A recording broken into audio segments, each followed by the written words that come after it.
Hello दोस्तों, all of you good morning. और मैं समझ रहा हूँ आप लोग कोरोना में बहुत अच्छे होंगे, अपने घरों में आप लोग सुरक्षित होंगे और सुरक्षित होने के साथ मास्क लगाएं और सामाजिक दूरी का पालन करें और अपने घर के बड़े बुजुर्गों को भी घर में रहने की सलाह दीजिए, क्योंकि जब हम सुरक्षित रहेंगे तभी देश सुरक्षित रहेगा और तभी सारी प्रक्रियाएं क्या सुचारू रूप से फिर चलेंगी।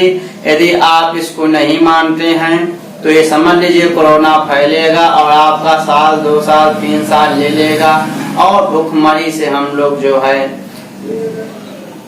बच नहीं पाएंगे।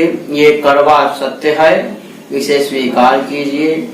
आज हम लोग जो ऑनलाइन पढ़ाई सरकार करा रही है, अगर ऐसे ही हम लोग सामाजिक दूरियों का पालन नहीं करेंगे तो सरकार ऑनलाइन पढ़ाई भी नहीं करा पाएगी, शिक्षा व्यवस्था को उसको बंद करना होगा। आज यह कक्षा 10 का भौतिक विज्ञान के 3 पार्ट होते हैं, जीव विज्ञान, भौतिक विज्ञान और रसायन विज्ञान, जिसमें मैं मिथुन कुमार प्रजापति आप सभी को भौतिक विज्ञान का पाठ पढ़ाऊंगा। अगर आवश्यकता पड़ी तो आपको रसायन विज्ञान और जीव विज्ञान भी आपको मैं पढ़ाऊंगा। ठीक, तो आइए चलते हैं। तो भौतिक विज्ञान खंड 3 से स्टार्ट होता है। सभी लोग एनसीईआरटी की बुक लिए हों या नगीन प्रकाशन लिए हों, उन सभी में क्या है, जो हम सिलेबस बता रहे हैं उस सिलेबस को आप लोग नोट कर लीजिए, क्योंकि यही सिलेबस आपके बोर्ड में पूछा जाएगा और इन्हीं प्रश्नों से क्या होगा, आपका बोर्ड में आएंगे। उनको याद कर लीजिए, इनको समझ लीजिए ताकि अच्छे से अच्छा नंबर आप प्राप्त कर लीजिए। आइए खंड 3 में क्या है, पहला क्या है टॉपिक, वक्र प्रकाश का परावर्तन, गोली दर्पण, वक्रता के मुख्य फोकस दूरी, दर्पण का सूत्र, गोली दर्पण द्वारा प्रतिबिंब का बनना। तो आज हमारा पहला टॉपिक होगा वक्र द्वारा प्रकाश का परावर्तन। सपोज करिए दोस्तों ये प्रकाश की किरण है और यहाँ पे किसी समतल वक्र पर क्या होती है, गिरती है।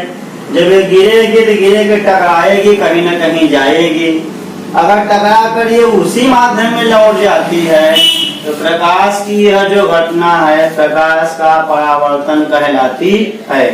तो जब कोई प्रकाश की किरण किसी समतल वक्र पर गिरती है तो टकरा कर क्या होती है, वह उसी माध्यम में क्या होती है, लौट जाती है। तो प्रकाश की इस घटना को प्रकाश का परावर्तन कहते हैं या वक्र द्वारा प्रकाश का परावर्तन कहते हैं।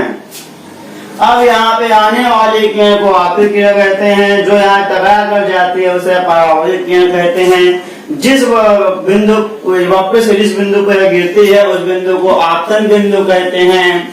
आपतन बिंदु से जो खींचा गया यह लाइन है इसे अभिलंब कहते हैं। अभिलंब आपतित किरण से जितना कोण बनाता है उसे आपतन कोण कहते हैं। अभिलंब परावर्तित किरण से जितना कोण बनाता है उसे परावर्तन कोण कहते हैं। अब परावर्तन के नियम है, परावर्तन के क्या है, नियम है। परावर्तन के नियम है, 2 नियम होते हैं परावर्तन के। कितने नियम होते हैं, परावर्तन के 2 नियम होते हैं, 2 नियम। पहला क्या है, पहला देखिए यहाँ क्या लिखा है, आपतित किरण, आपतित किरण, फिर क्या है परावर्तित किरण, परावर्तित किरण, फिर क्या है तथा, यह अभिलंब, अभिलंब,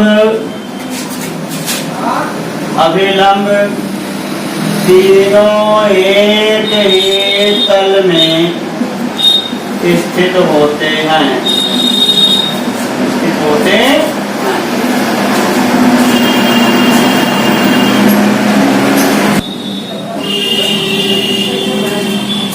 दूसरा क्या है, आपतन कोण, आपतन कोण तथा परावर्तन कोण सदैव बराबर होते हैं।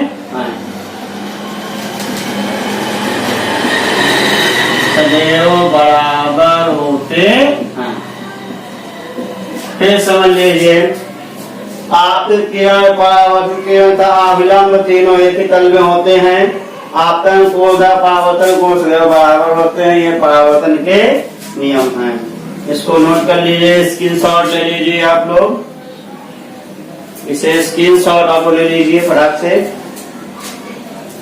ठीक है, आगे चलते हैं नेक्स्ट हेडिंग।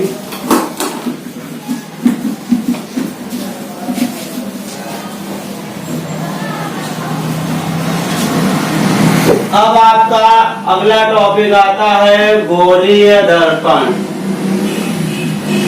गोलीय दर्पण, गोलीय दर्पण क्या होता है? देखिए, मान लीजिए कि एक कांच का एक खोखला गोला है। एक कांच का सपोज करिए खोखला क्या है, गोला है। इसका कोई एक भाग काट लीजिए। तो यहाँ से मान लीजिए ये भाग आपने इसको काट लिया, ठीक है।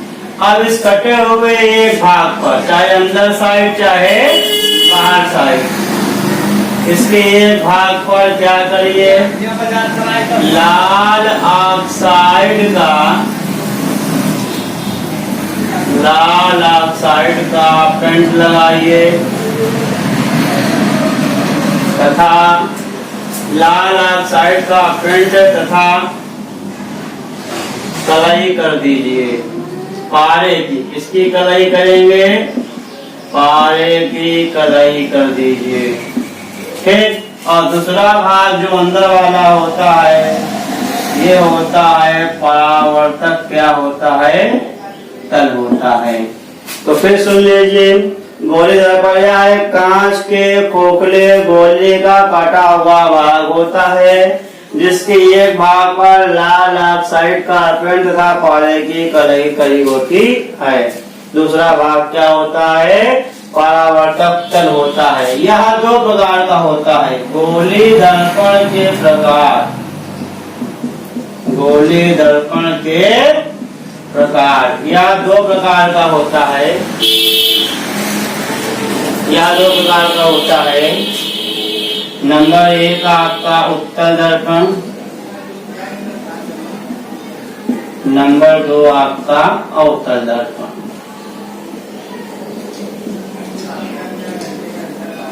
इसको नोट कर लीजिए,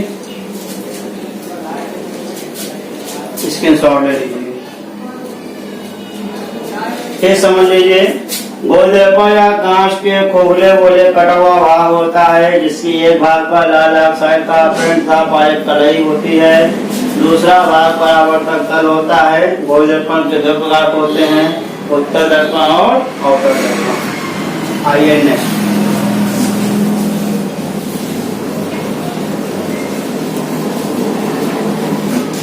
अब इसके प्रकार में आइए, तो उत्तल दर्पण क्या होता है?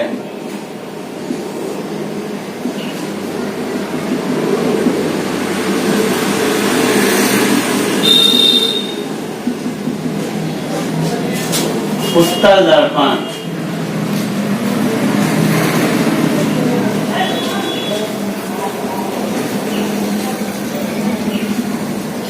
अब यहां देखिए, वह दर्पण जिसके दबे हुए भाग में, ये दबा हुआ भाग है, दबा हुआ भाग में क्या होता है, पारे की कलाई, दबा हुआ भाग में पारे की कलाई प्लस लाल ऑक्साइड का पेंट लगा होता है तथा दूसरा भाग क्या उभरा हुआ भाग या उठा हुआ भाग कह सकते हैं। उठा हुआ भाग क्या होता है, परावर्तक तल होता है। तो उसे हम उत्तल दर्पण कहेंगे। क्या कहेंगे? उत्तल दर्पण। तो वह दर्पण जिसमें क्या होता है, परावर्तन उठे हुए भाग में होता है, उसे उत्तल दर्पण कहते हैं। अब इसी का उल्टा समझ लीजिए, अवतल दर्पण। अवतल दर्पण क्या होता है? वह दर्पण जिसमें परावर्तन दबे हुए भाग में होता है। वह दर्पण जिसमें परावर्तन क्या होता है, दबे हुए भाग में होता है। ये दबा हुआ भाग है, प्रकाश के यहाँ से आएगी और यहाँ टकरा कर चली जाएगी।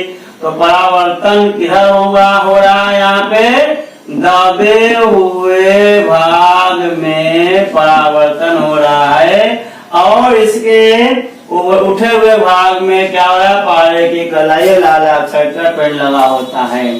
तो वह दर्पण जिसमें परावर्तन उभरे हुए भाग में होगा, प्रकाश की इस भाग में आएगी और यहीं से लौट टकरा कर वापस हो जाएगी, उसका दर्पण होगा।